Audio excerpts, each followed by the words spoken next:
Hey, what's up, fuckers? Back with another video here. A little bit of an interesting one.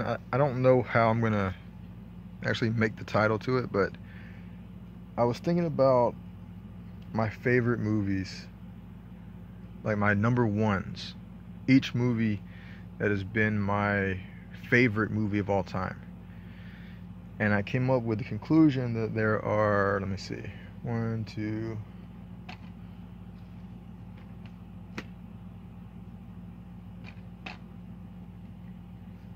if I can count right.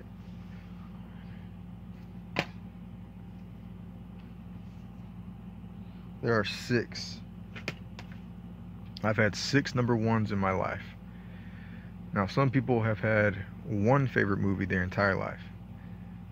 I try to think back to when I was a kid, my very first favorite movie, when I said, okay, this is my favorite movie. This is my favorite movie of all time. And the earliest I could think of was Bloodsport. Now, I watched a bunch of movies as a kid. I watched a lot of, the kids' movies, animated movies, all that stuff. But if I had to say what my favorite first movie was, it was Bloodsport. And this right here is I think it's German. It looks like it could be German. Yeah. Deutsch. I had this on a double feature with Showdown in Little Tokyo, but I wanted it by itself, and I wanted a better copy of it, so I went and got this. You see the original artwork right there. Fucking badass.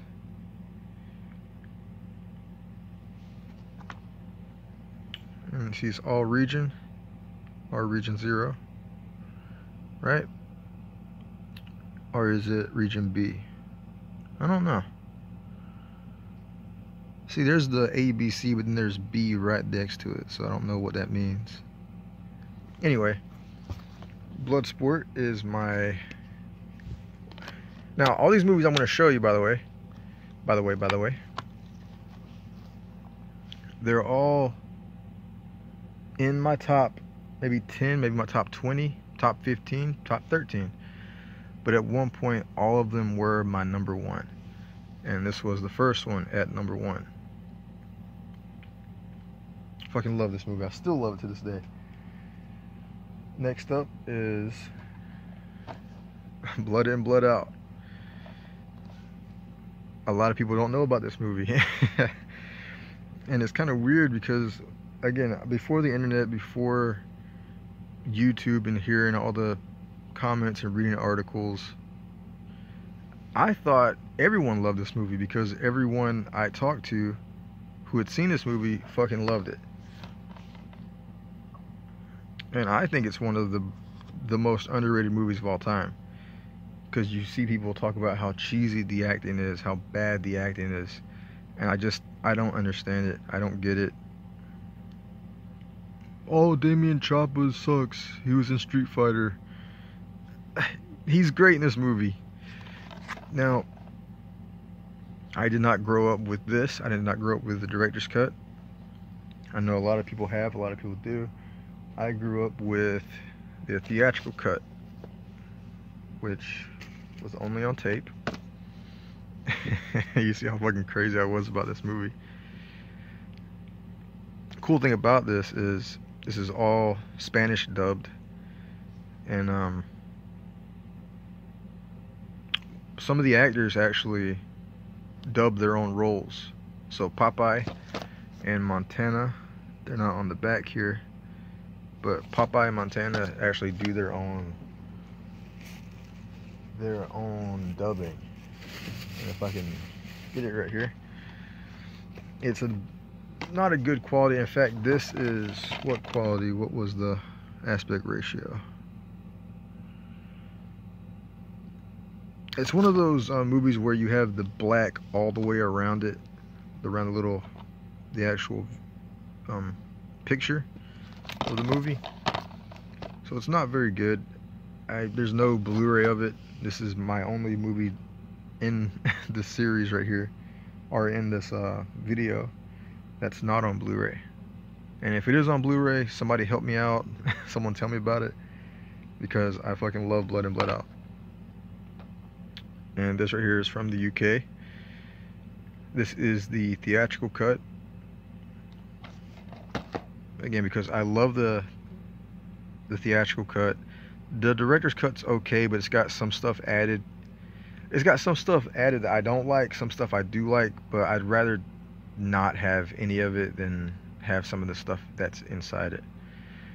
And some of the scenes aren't just extended, some of them are different, like slightly different. And for some people it wouldn't be an issue, but for me, someone who's watched this movie dozens of times, it stands out, and it's just, you know, I don't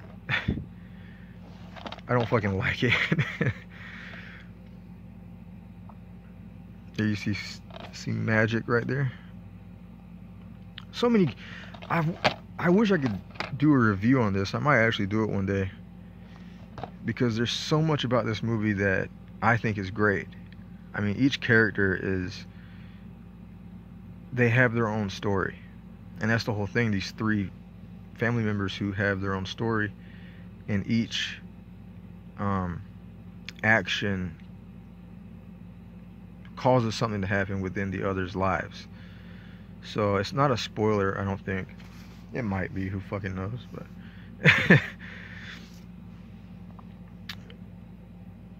I'm not gonna say anything about it. If I spoil it, I'll spoil it in a review. This movie is awesome. The score in it is amazing. Like, really fucking solid score. Very, at times, very Latino, but there are just so many parts of it that's just cinematic and awesome. Really cool characters. You know, maybe you might have to watch it a few times to kind of get everything and let everything sink in and kind of hit home, because there's some revelations at times where you're like, oh shit. And it took me a while before I noticed some of that stuff. For example, you know, people think he goes to prison because of what he did, and really you can kind of say it was Paco. Miklo, of course, did what he did, but Paco's the guy who kind of egged him on. You know, he's the reason something happened to him, and something happened to him. Cruz is, I mean, they're all such, to me, they're good characters, they're great characters, and they all have their own arcs. You know, this guy, Paco, who is Benjamin Bratt from, I think everyone knows, from Demolition Man and Miss Congeniality, those type of movies. Paco starts out as this, you know, gangbanger who hates cops, and then he becomes a cop, you know. Cruz is very not for violence, and he's not into that world. He's very artistic. He stays artistic throughout the entire movie. He's just, his art reflects his inner self and his feelings, and he causes some really big issues in the movie, not only for people around him but for himself as well. And Miklo, who is just, man, he wants to be accepted. That's the whole thing. He wants to be accepted because he's different. He's different from everyone else, because he is who he is, because he looks the way he does, because of his parents, because of where he's from. Very, very awesome movie. I wish more people saw it. I wish more people could see it. I wish I had a Blu-ray so I could fucking watch it properly. Fucking love Blood and Blood Out. Also known as Bound by Honor. I think it's right here somewhere. Bound by Honor. Bound by Honor. When I first had it, we actually had 3 tapes. This is 2 tapes that we have. At one point we had another tape, and instead of Blood and Blood Out, it said Bound by Honor. So I don't know whatever happened to that, but at one time we owned a tape that had Bound by Honor. Love it. Love Blood In, Blood Out. It was my second number one. Next up, my third number one, and that is Scarface. And what's cool about this is my buddy JJ was just watching this movie, and he's showing some of the scenes he likes, and yeah, no, I love this movie, man. I fucking love Scarface. You see this slipcover that I have for this, it's a little beat up. I mean, what can you say about Scarface? It's a guy who's trying to live the American dream. A lot of people say is overrated now. Again, one of those movies where it's just, I thought people liked it, and now all of a sudden everyone says it's overrated. Not everyone, but a lot of people. And I love this movie. It's my favorite film by, where's it at? Brian De Palma.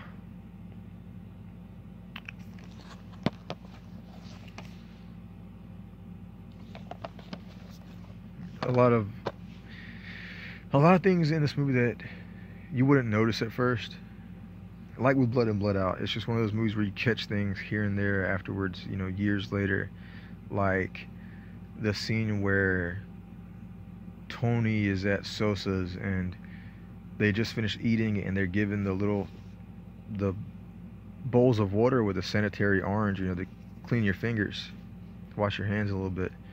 And Tony, not being of that world, you know, being a little bit low class and just not proper, you know, he takes the lemon out and he he eats it. You know, you're not really supposed to, but he fucking eats the lemon because that's who he is. And maybe it's one of the reasons why Sosa liked him. Awesome movie. Love Scarface. Still very much in my top 10. Blood In, Blood Out's in my top 10 as well. Next up, I am a huge horror guy. Huge horror fan. But this movie is the only one that is in my, or that was my favorite movie of all time. John Carpenter's The Thing. Again, I love horror. It's my favorite genre. But this is the only one that was ever my favorite, my number one. And I got this really badass. I've watched this tape so many times. I have the DVD. I was gonna get it, and I don't know what happened to it. I think I put it up on a shelf, and I don't know where exactly it went.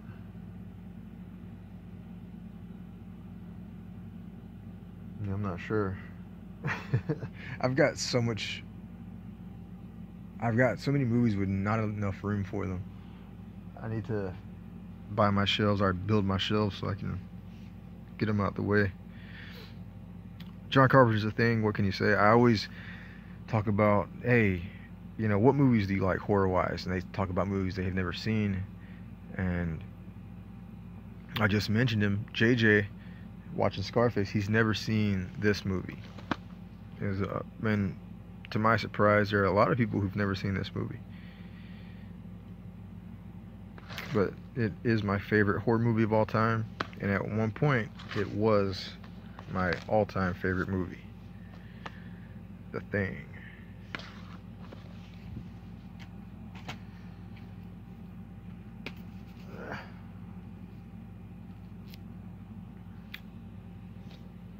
Planet of the Apes. Now, I do have this on Blu-ray. In fact, I have it on DVD. I don't have it on tape. Let me see. Grab this real quick. This is the one I watched for a long time. I talked about this movie a bunch on my Planet of the Apes collection video. It means a lot to me, a lot of sentimental stuff when it comes to this movie.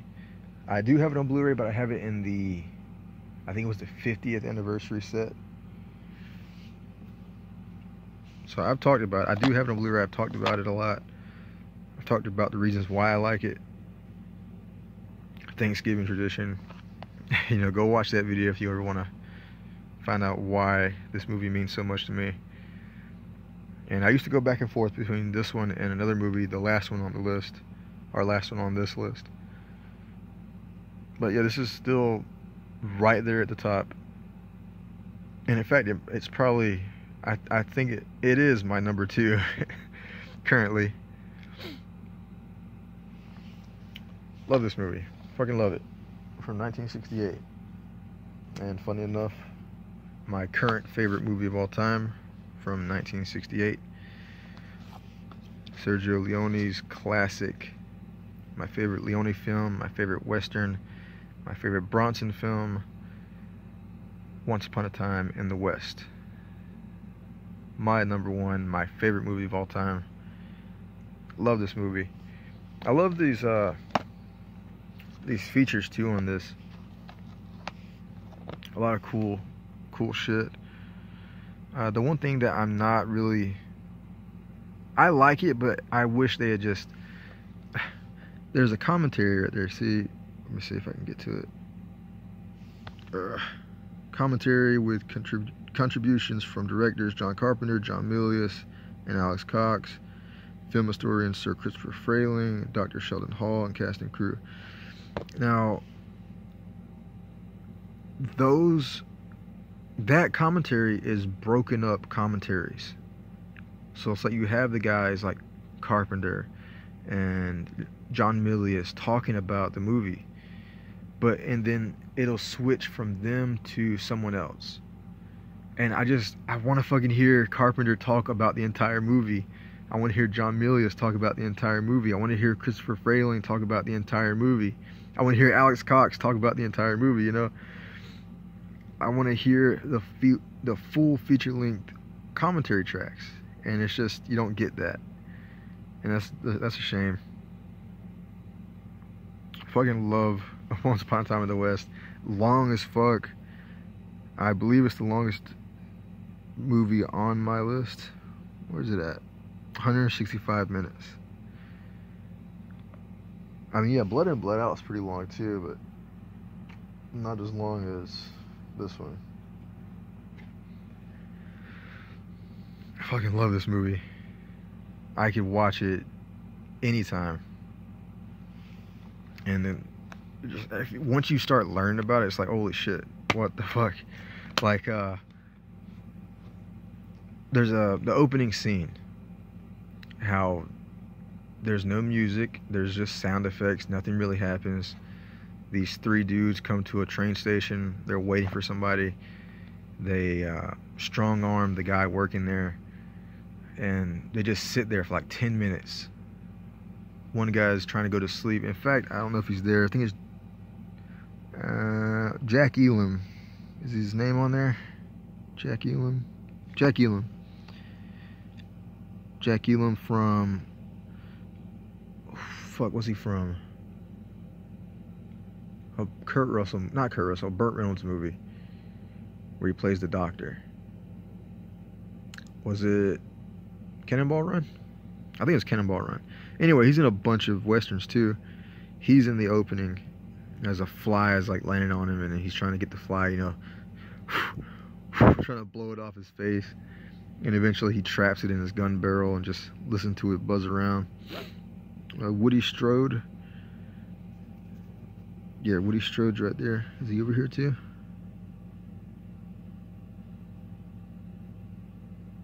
Anyway, yeah, there's there. Woody Strode. You can't see it.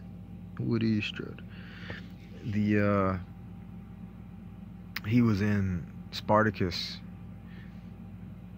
and he was in some other films too.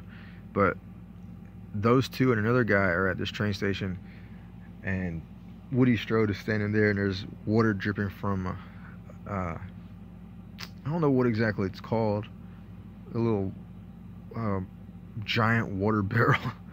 And anyway, it's dripping on his hat, and he puts it on his hat. He puts his hat on, he lets it drip, and then he eventually drinks the water off of it. And, you know, Bronson shows up. No mustache Bronson.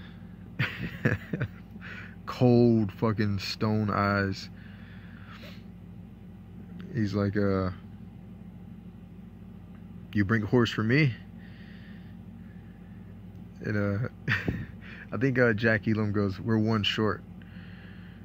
and he just says, "You brought two too many," and fucking smokes him right there. Actually, that's the front, I believe. Yeah. Harmonica, great score to this. One of my all-time favorite scores. Funny enough, I was thinking about scores, and I was thinking of what I could do as my favorite scores, like if I could make a list, if it was possible. And this would be up there. The Good, the Bad, and the Ugly would be up there.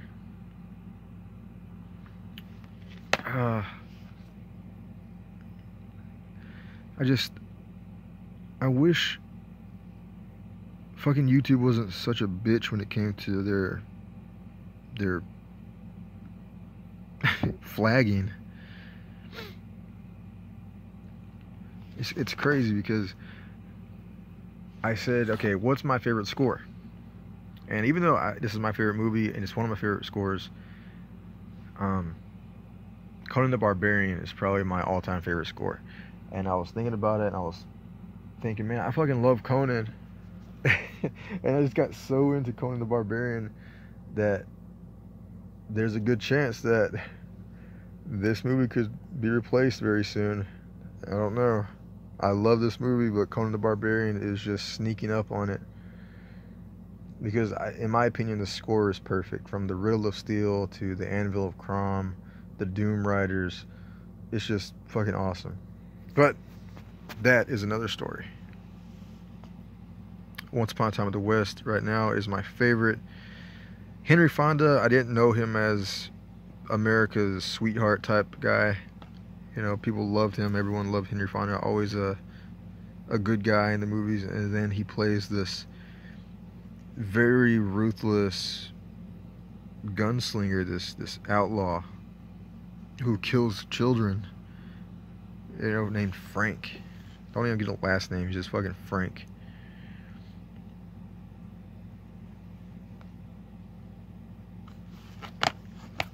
Love Once Upon a Time in the West. Favorite movie of all time. If a time comes where it is replaced by someone, by something, then I'll have to update this video. But for now, those are my... Let me see, can I get it on here? My 6 favorites. Boom. Boom.